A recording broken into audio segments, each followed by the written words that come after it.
Alors dans cette vidéo, je vais vous présenter deux centrales de traitement d'air. Donc ces deux centrales de traitement d'air en 100% R9. Ce sont des centrales de traitement d'air que l'on peut trouver dans les selfs, les cuisines, les salles de restaurant. Ce sont des CTA de compensation, c'est-à-dire qu'elles fonctionnent que quand par exemple les hôtes des cuisines fonctionnent. Donc là on peut voir une vue générale de cette CTA. En réalité c'est deux CTA qui sont l'une sur l'autre. Sur cette photo on ne voit pas les extracteurs. Alors voici encore un exemple de travail salopé. Donc là on peut voir qu'ils ont mis donc des régulateurs RKN. Donc il faut savoir que les RKN ne se font plus et sont remplacés par les RLU 220. Donc le souci c'est que le RLU 220 lui, il doit aller jusqu'à là. Il est moins haut, il est plus petit, mais il est plus long. Donc là en plus il y en a deux. Donc voilà, c'est pour ça que lorsqu'on fait des armoires électriques, celui-là il faut au moins laisser 30% de marge de libre. Et là on voit que bon, c'est un peu le bordel dans cette armoire, là on a un bornier en haut alors que les borniers sont plutôt en bas. Et voilà, donc si je veux changer mes régulateurs s'ils sont morts par des RLU, je suis dans la merde. Parce que à moins de les mettre sur la porte de l'armoire, mais bon c'est pas super. Hein. Voilà, il faut remettre une autre armoire en bas. Les mecs pensent pas à la maintenance, à l'entretien dans 10 ans. Parce que ça, bon, ça a une durée de vie. Hein. Dans ce cas-là, la meilleure solution, ça serait de déplacer le transformateur que l'on voit sur la photo entre les deux RKN. Donc la place libérée permet de mettre deux RLU 220 à la place de ces deux régulateurs. Bon, par contre, ça force à refaire le câblage au niveau du transfo. Alors ces centrales de traitement d'air n'ont pas de réduit, hein. Elles sont asservies donc à des hottes, car elles servent donc pour un self. Donc on le voit souvent ça dans les cuisines, là vous avez les centrales de traitement d'air de compensation. Donc vous avez la hotte là qui est dans la cuisine, donc là où ils font manger là, au-dessus du piano, donc vous avez des grosses hottes. Et donc lorsqu'elles se mettent en marche, et bien pour compenser l'air qui est aspiré par ces hottes, vous avez une centrale de traitement d'air qui envoie de l'air, donc 100% R9, dans la salle pour faire la compensation. Donc on le voit souvent, ça c'est ce qu'on appelle les CTA de compensation. Donc pareil, c'est marrant, mais c'est le même local technique là. Donc derrière j'ai une plaque là, comme on peut le voir. J'ai changé les courroies et qu'est-ce qu'il y a derrière? La plaque elle s'est déboîtée, elle est tombée. Alors pour remettre la plaque, une misère absolue parce que les mecs ont collé la CTA contre le mur. Donc moi je suis pas très gros, mais bon, pour passer c'est super chaud. Donc là, comme vous pouvez le voir, là c'est vraiment, je sais pas, 10 cm. Pour passer, je vais rentrer le bide, c'est un cauchemar. Voilà, j'ai commencé à mettre la plaque, mais j'arrive pas à la rentrer, je vais y aller au marteau. Là. Vous voyez là, la distance, là c'est pas bon ça. Voilà, soit il aurait fallu carrément la coller au mur. Donc vraiment la coller au mur, au moins il n'y aurait pas eu ce problème de déblocage de plaque là. Ou alors, si le gars voulait laisser un espace, il fallait laisser beaucoup plus. Il fallait laisser 10 cm de plus. Là c'est la galère. Je comprends pourquoi la plaque s'est déboîtée. Donc là on voit que ça dépasse d'un demi-centimètre et en bas ça rentre.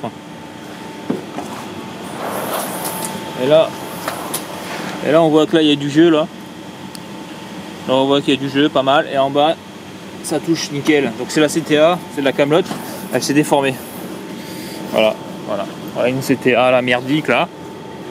Le truc impossible quoi, putain impossible de remettre la plaque. Donc là je vais l'emboîter au maximum, bien la mettre. Et après je vais mettre un support là entre le mur et la plaque pour pas qu'elle se casse la gueule. Voilà cette putain de CTA me casse. Et là on le voit là. C'est déformé là, il faut obligé de soulever le tournevis pour pouvoir emboîter la plaque. Et bon là je devrais pouvoir y arriver parce que j'ai plus d'appui que derrière. Et voilà quoi. Donc en plus les mecs ils ont fait ça à l'arrache. Là on peut le voir là. On sent pas aller, c'est bien là sur la tête. C'est super bien fait, comme on peut le voir. D'ailleurs je me suis mis un coup là tout à l'heure là. Hein, au lieu de couper ici, non le mec a bien coupé au milieu quoi. Super intelligent. Encore une installation merdique. Donc voilà, donc en réalité cette CTA elle est fragile. Là je le vois, c'est le caisson du dessus là qui écrase le caisson du bas et comme la structure est est légère, ben ça la déforme. Voilà, c'est pas fait pour quoi. Ou alors c'est pas très solide comme type de CTA. Donc là, vous voyez, ce qu'il faut faire, c'est toujours laisser des courroies de secours, au moins dans la CTA. Au moins, on nous les pique pas. Et au moins, quand ça pète, eh bien, on a des courroies de rechange.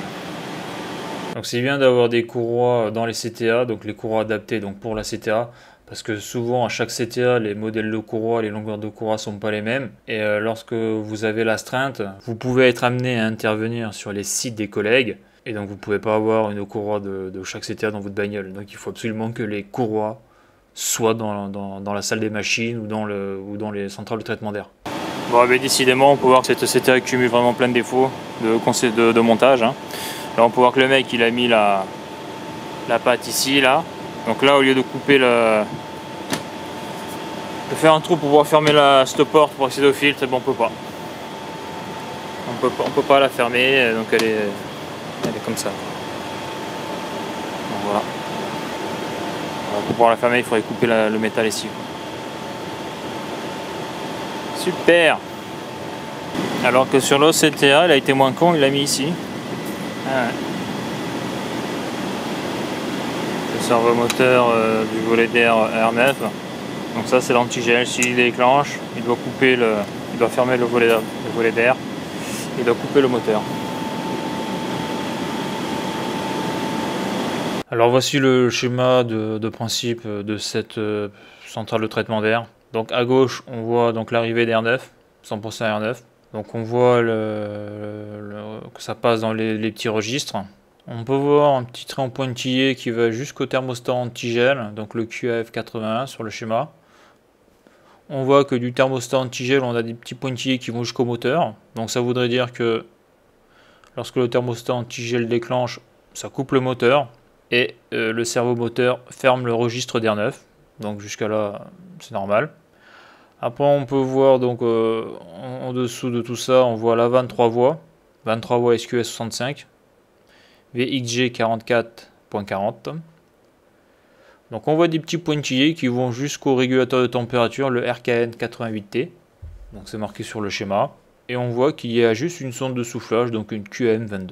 Donc on peut voir que ça souffle dans la zone des hottes. Et on peut voir que donc justement sur ces hottes, il y a un extracteur. Donc on voit que l'extracteur est de 9900 m3/h.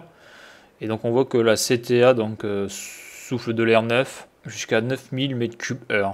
Bien sûr l'air neuf passe dans une batterie d'eau chaude, hein, car sinon si l'air à l'extérieur est à 3 degrés, ça souffle à 3 degrés. Donc là c'est l'autre CTA. Donc pareil, on a le schéma de principe. Donc c'est la même structure. Sauf que les puissances ne sont pas les mêmes. Là au niveau de l'air neuf, donc la centrale de traitement d'air, on est à 6000 m3/h. Et l'extracteur, on est à 6000 m3/h aussi. Donc ça c'est les CTA qu'il y a dans la salle où les gens mangent du restaurant. Donc voilà pour le schéma de principe de ces petites centrales de traitement d'air. Donc on remarquera par contre que sur ces deux centrales de traitement d'air, il n'y a pas de récupérateur de chaleur au niveau de l'air extrait.